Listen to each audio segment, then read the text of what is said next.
The reading room at Miles Harrington's law firm felt like a powder keg about to blow. 23 relatives packed into a space meant for 10, and the tension was thick enough to cut with a knife.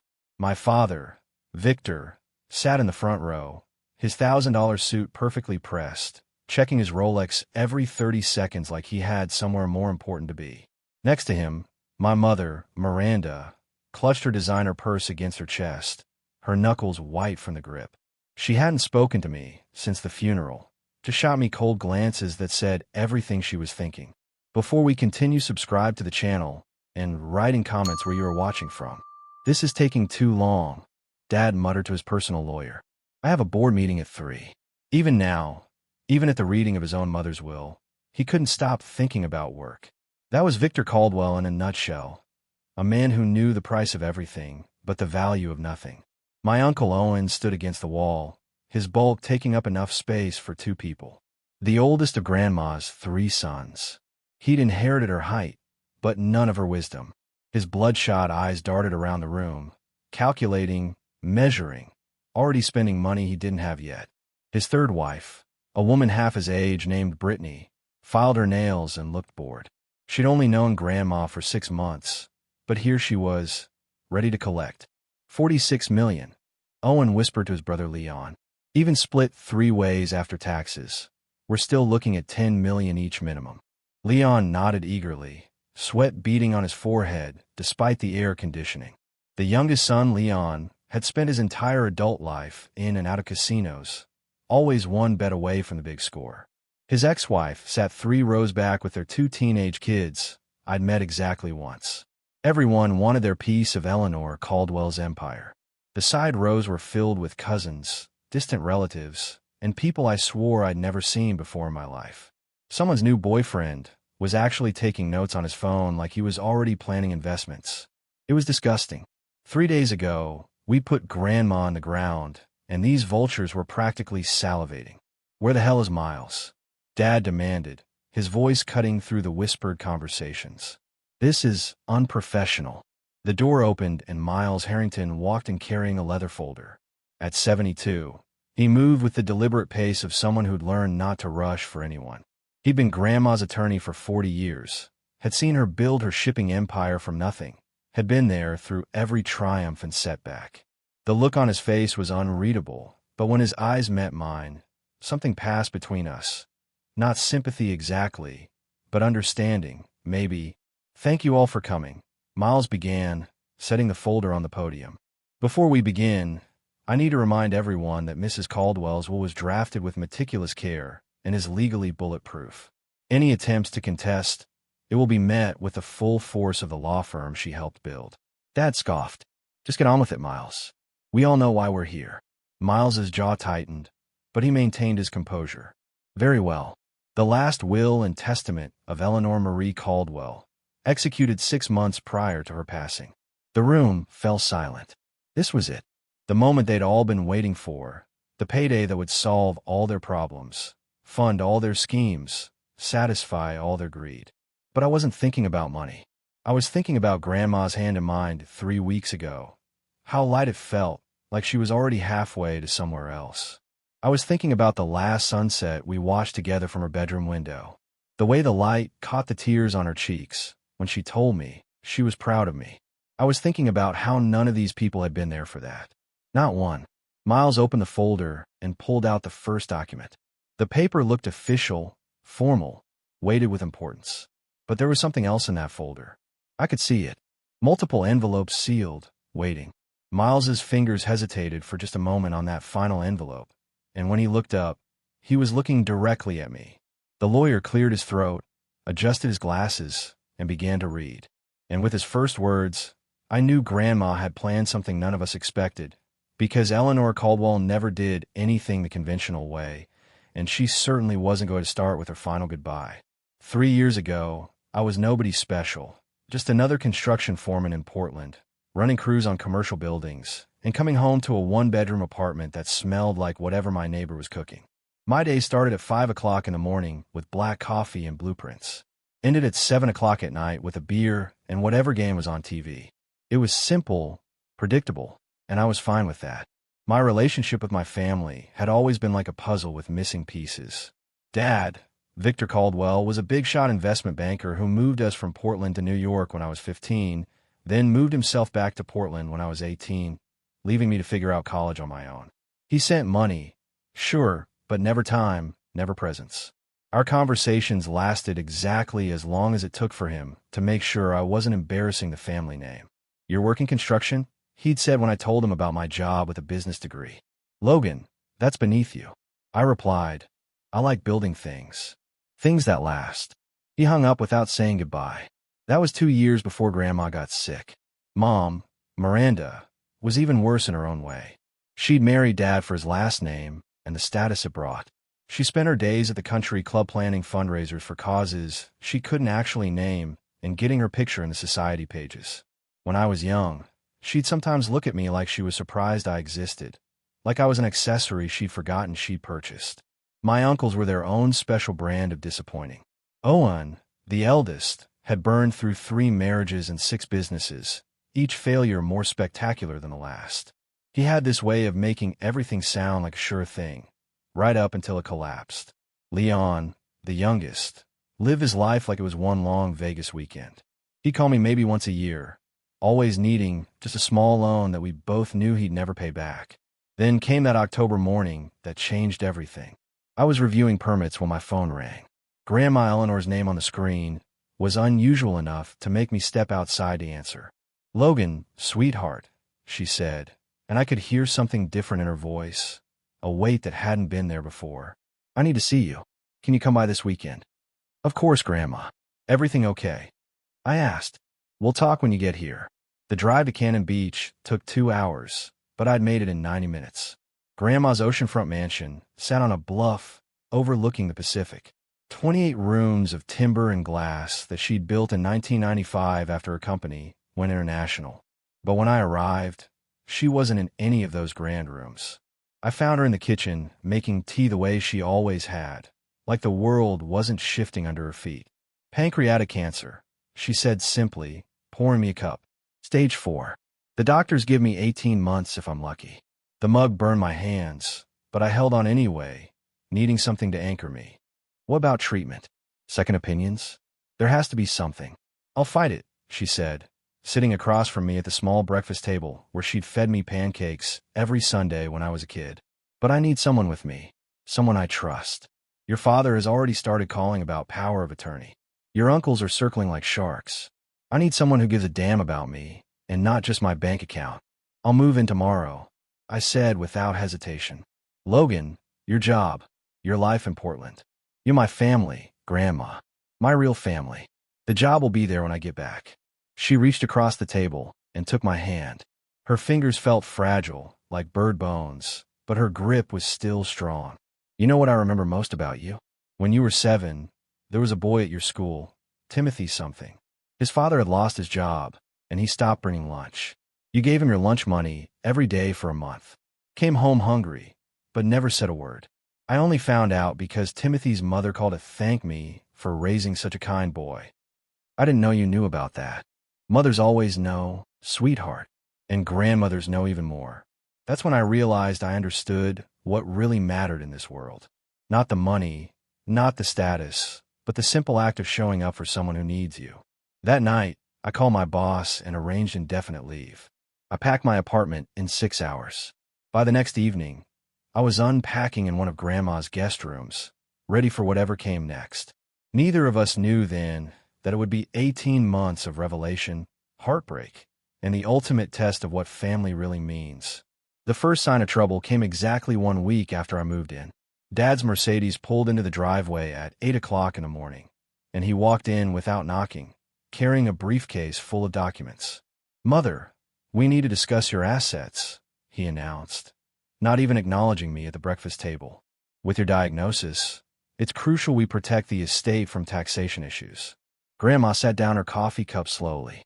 "Victor, I haven't seen you in 6 months, and your first words aren't even hello."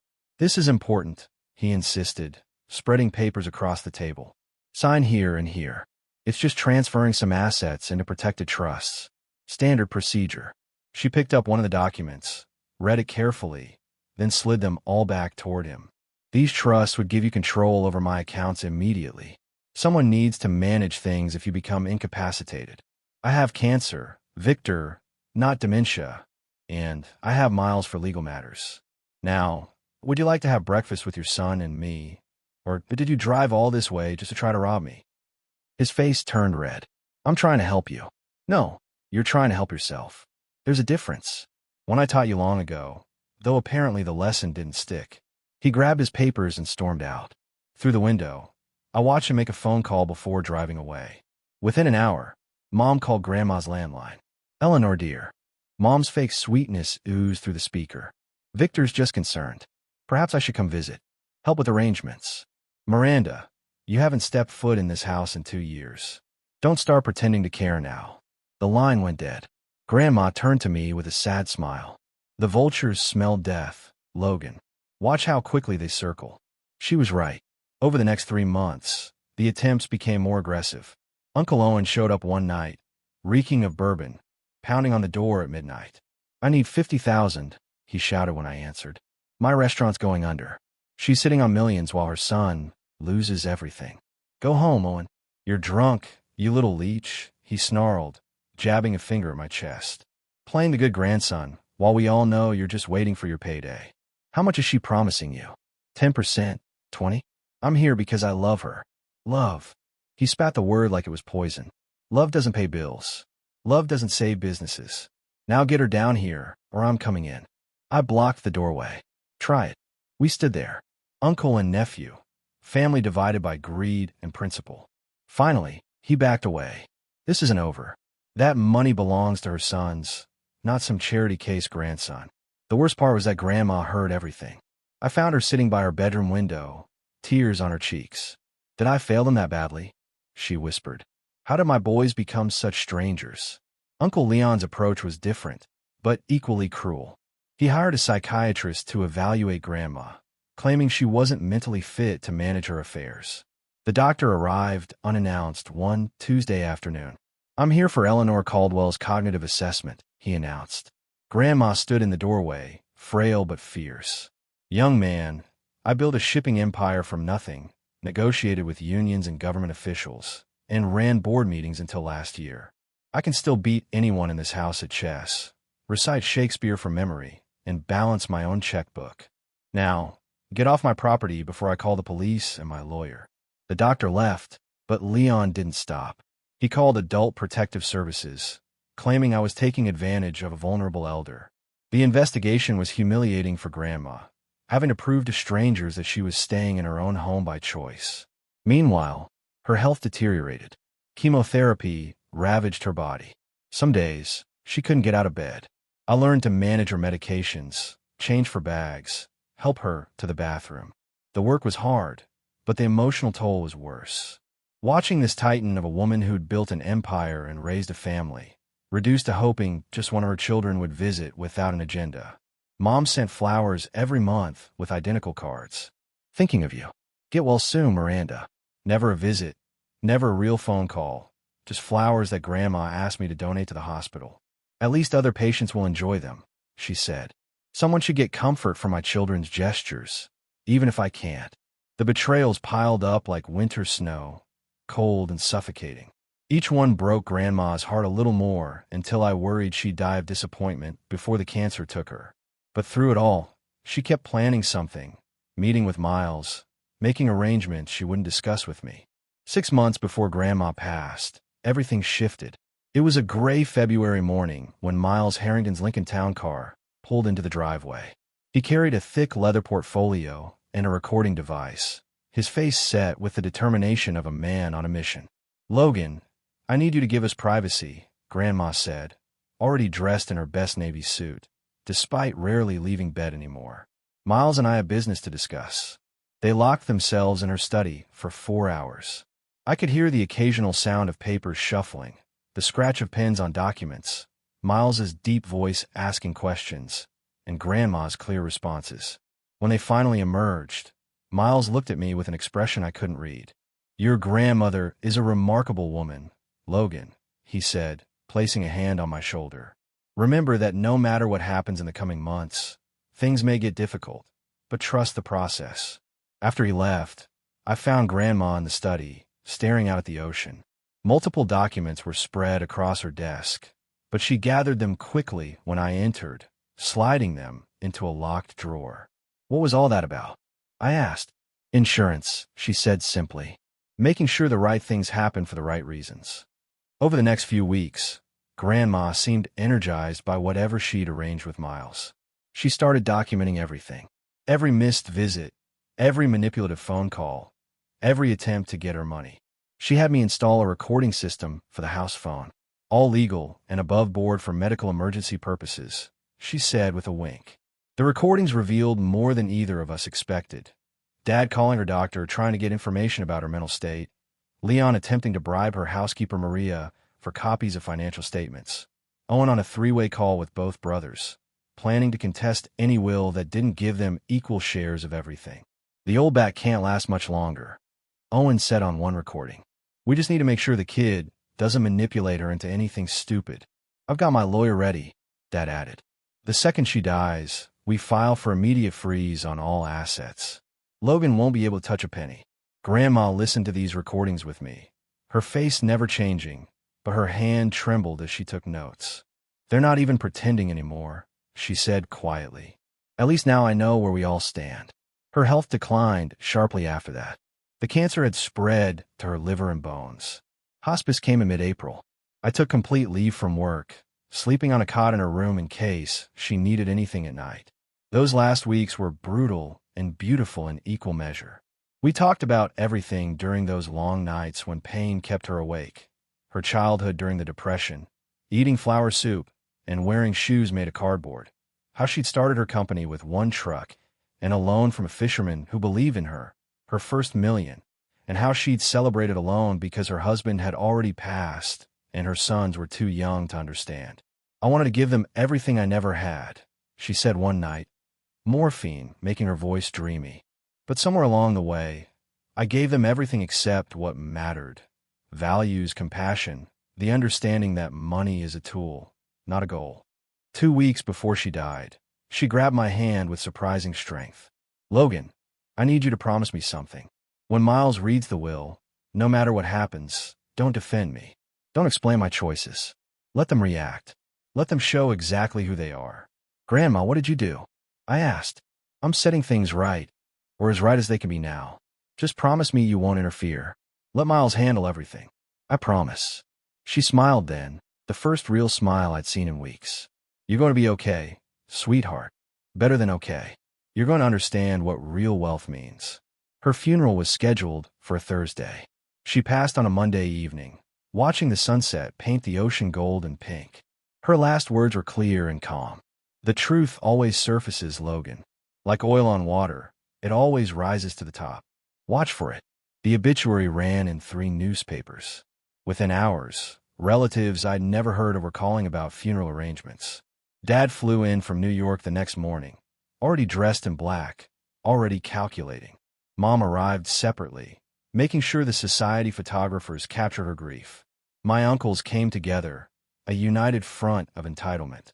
At the funeral, they all performed beautifully. Dad's eulogy about family values and maternal love would have been touching if I hadn't heard him call her a stubborn old fool on the phone the week before. The tears, the memories they shared, the touching anecdotes, all of it rang hollow as a bell.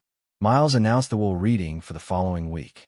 The vultures circled immediately, but I just waited, trusting whatever Grandma had planned. The conference room at Miles Harrington's law firm could have been a stage for a play about greed. Every seat was taken, and people stood against the walls like they were afraid to miss a single word. Dad sat in front with his personal lawyer, a sharp-faced woman who kept checking documents on her tablet. Mom had brought her financial advisor, a nervous man who kept adjusting his tie. Uncle Owen cracked his knuckles repeatedly, while Leon sweated through his shirt despite the cool temperature. Miles entered precisely at 2 o'clock, carrying the same leather portfolio from that day, 6 months ago. He set it down carefully, adjusted his glasses, and looked at each person in the room with the steady gaze of someone who'd seen every kind of family drama in his 40-year career.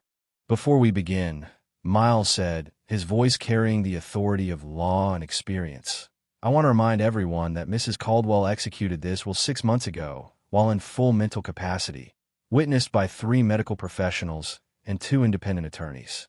Any attempts to contest, it will be met with the full resources of this firm. Dad's lawyer started to speak, but Miles raised his hand.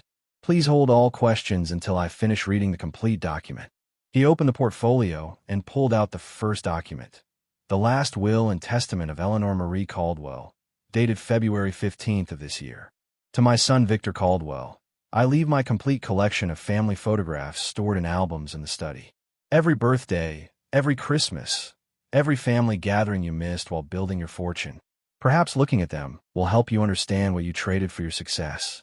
Dad's face went from expectant to confused to furious in 3 seconds. Photos. That's it. Miles continued without acknowledging the outburst.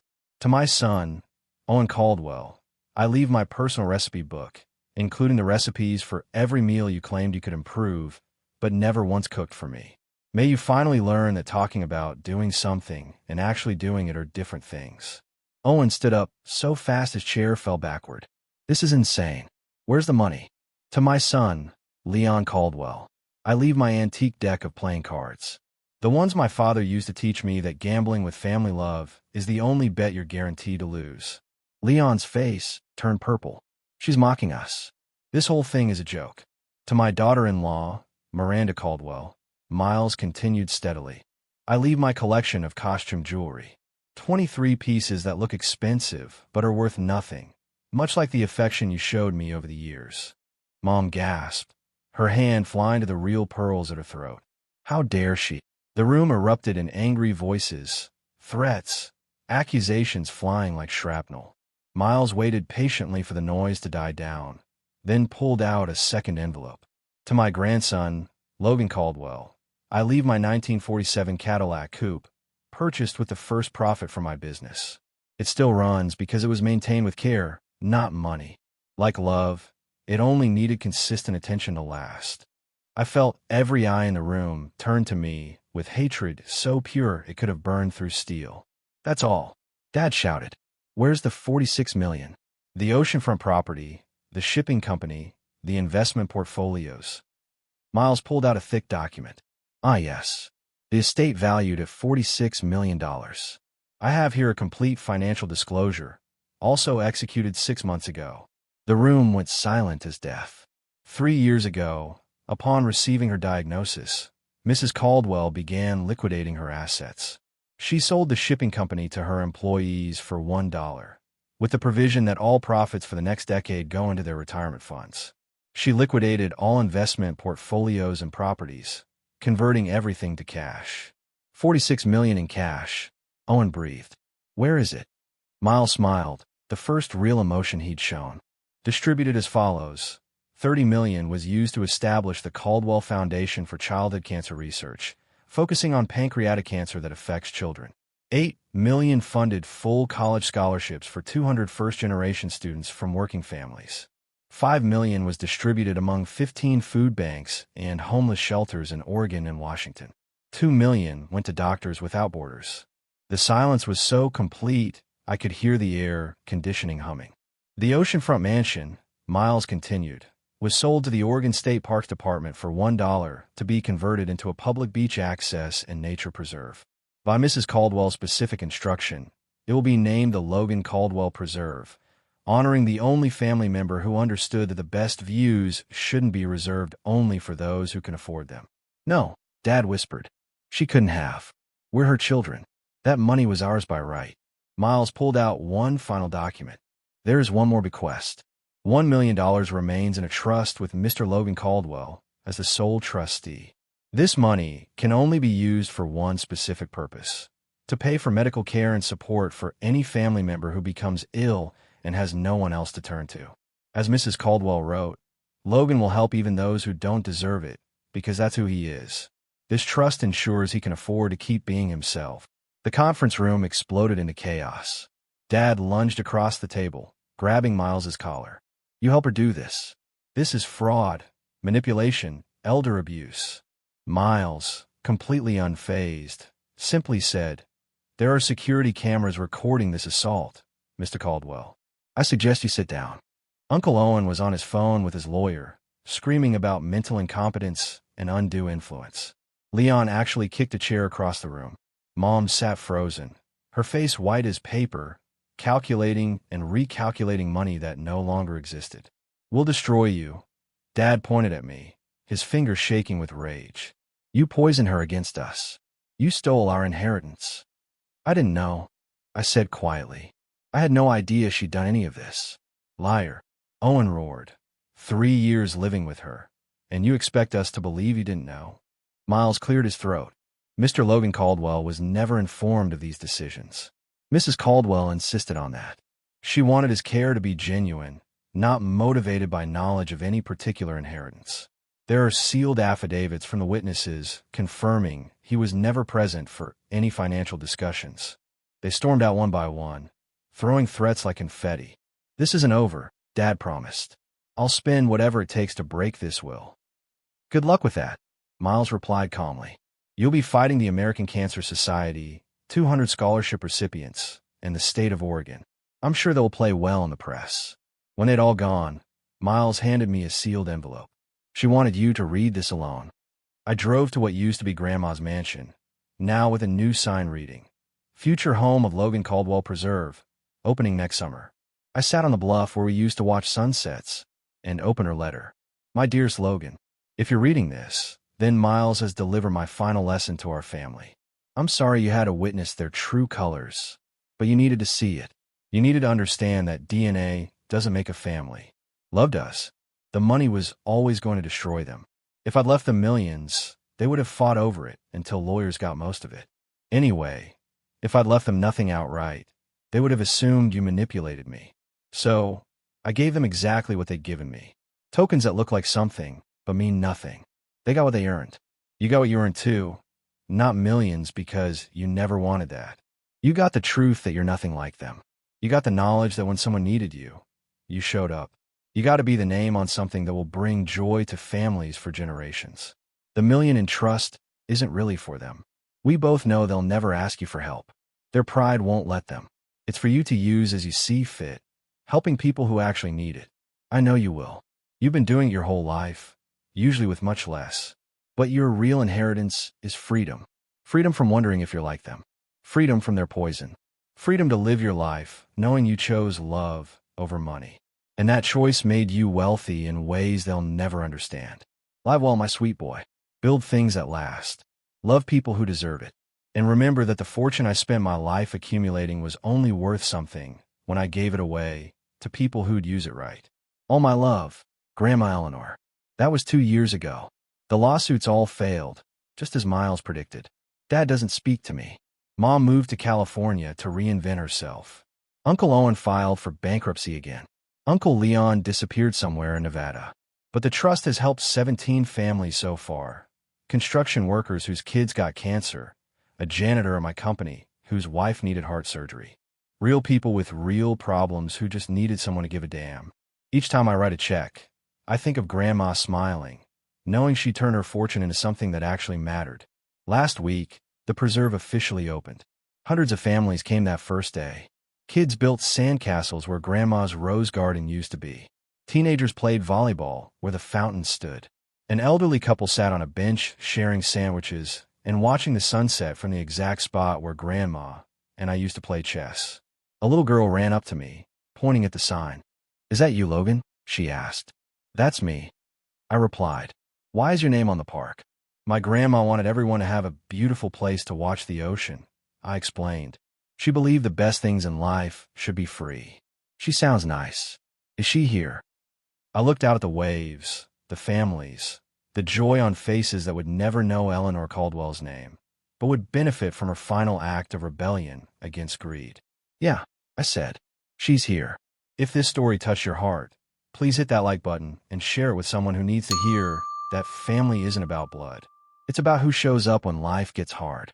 Drop a comment below sharing your own thoughts about what real wealth means to you. And if you want more stories about families, redemption, and the unexpected ways love shows up in our lives, make sure to subscribe to the channel and hit the notification bell. For more stories like this, click on the box on the right. Thank you for watching, and remember, The best inheritance you can leave or receive isn't money. It's the knowledge that you are truly loved.